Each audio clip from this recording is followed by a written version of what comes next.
What's up, basketball fans? I'm back here again with another video. In this video, I'll be covering the fourth quarter of the KPM versus Interclub team. That matchup that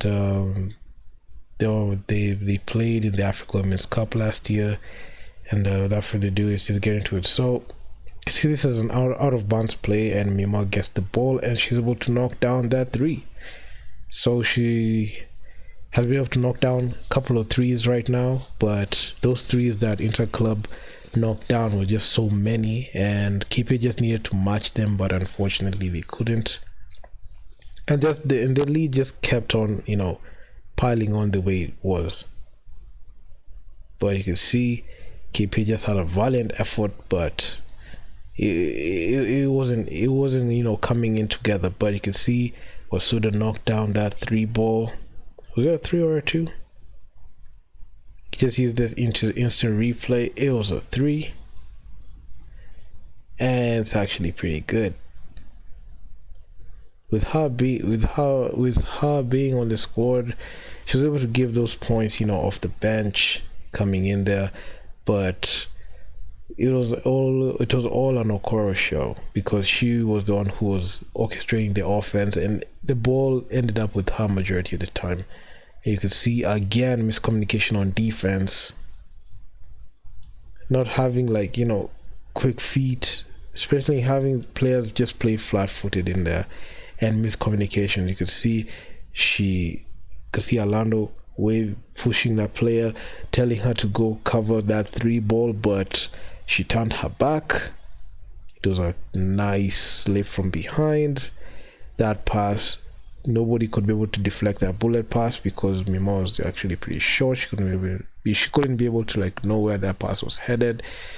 It was an easy shot inside. Man, I mean, this is literally what kills big teams. And KP are a big team here in Kenya, but when they go outside, man, they just capitulate. So Koro in there. She tries to, do her magic in there, and she draws the foul.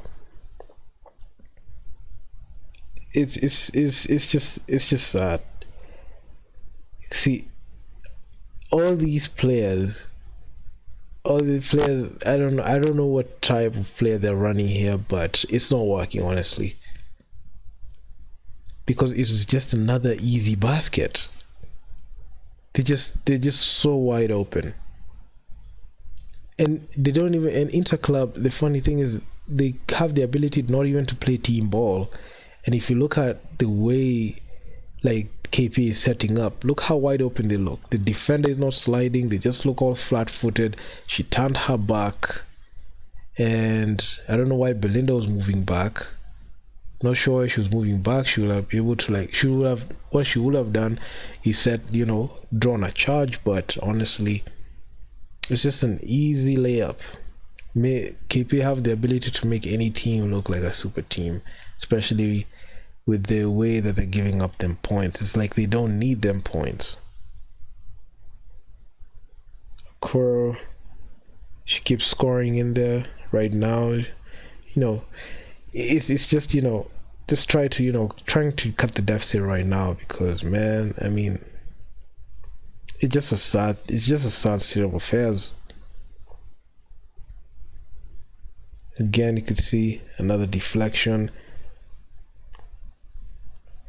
but Interclub, they're determined. They're just gonna go in, play it in,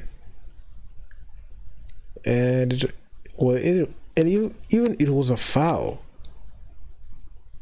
Was it a foul or a walk? But anyway, you could just see how wide open KPA was at the time.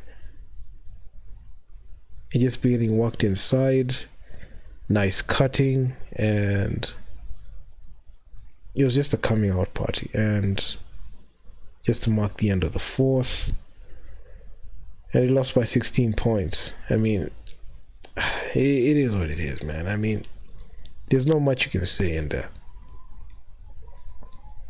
KPA just didn't have enough in there. And honestly, if you ask me, even based on the film and the highlights, that you can come up with. You could just see like this was the first game in there, and they just didn't have no answers. You could see Inter Club were just doing whatever they wanted to do.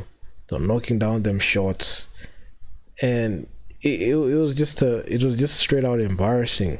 Because to see a team that of KP's caliber just have such a capitulation and have such a horrendous performance. Okay, we had some good moments in there, but the funny thing is, when it came down to it, when it came down to like cutting and trying to be able to like be effective and take care of the basketball, KP just folded in that responsibility. They just decided to defer to one player, and they decided to play 1 versus 5. And honestly, you can't win a basketball game like that. I mean, even the late great Kobe Bryant told us that you can't win games only solely depending on ISO plays from one player. I don't know why we get it wrong, and this is actually the first time we saw Okoro playing for KPA, because she was acquired for this tournament, and okay, she ended up staying with KPA right now.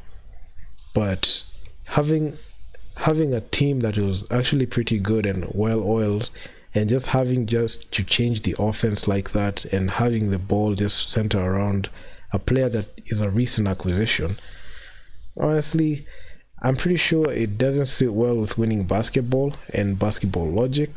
But well, whatever it is that they try to do, it's up to them, because the same results will just continue, because the way they are playing here is the same way they're playing even in KBF. The only difference is the level of competition in KBF is not even matching up to like the energy and intensity that they have. But given the fact that they have been able to play Continental b-ball with teams that have the ability to stack up against them, man, it just really exposes them a lot. And honestly, if you ask me, I don't think KPA can be able to thrive in Continental basketball given the same mentality that they've been rolling with, both the men and women's side. I've made a couple of videos talking about how KPA plays. I've made a couple of videos talking about the things that they have done and what they might do to be able to change the situation. But honestly, it's just a sad thing to see. And the funny thing is, they have the ability to they acquire a lot of players, they acquire so much assets, but when it comes to asset management, when it comes to player management, they fold in that, because it's one thing to keep it's one thing to acquire players, it's another thing to keep players, another thing to be able to monitor those players and make sure that the same production that they are providing in their previous teams, they're able to provide in this team. Because how does it make sense to bring a player that is scoring 25 points per game in another team, and she comes in and just puts up a measly like 6 points, 7 points per game, and your excuse is just because she's playing on a super team? I mean, I know that's not the excuse they make, but honestly, you have too many elite players, too many good players, to the point where you bench a good player and you're not even giving them the chance and the free reign to be able to play. And honestly, if you ask me, that's something that doesn't ride with me at all. And if for any KPA player who is even watching and the team is not even considering the fact that you are there and you have the ability to produce, I would suggest you just leave that team completely and join another team to be able to maximize your full potential. Because in what way would you feel like you're going to improve if you're not even given a shot to be able to do that? And if you're not given a shot, how are you able to prove yourself? So man, I'm not saying that you leave, but man, I mean, the writing is on the wall. I mean, this team, as long as you're there, as long as there are other players in there who can be able to take your position, I don't think that you're able to get to that level that you want. But it is what it is. So if you guys like the video, make sure to leave your feedback down in the comments. I'll try to be able to be consistent with these type of videos, because man, I just look at a lot of games and I just want to give my 2 cents on them real quick, especially when I have the film in there. So look out for such type of content, and I'm out. Peace.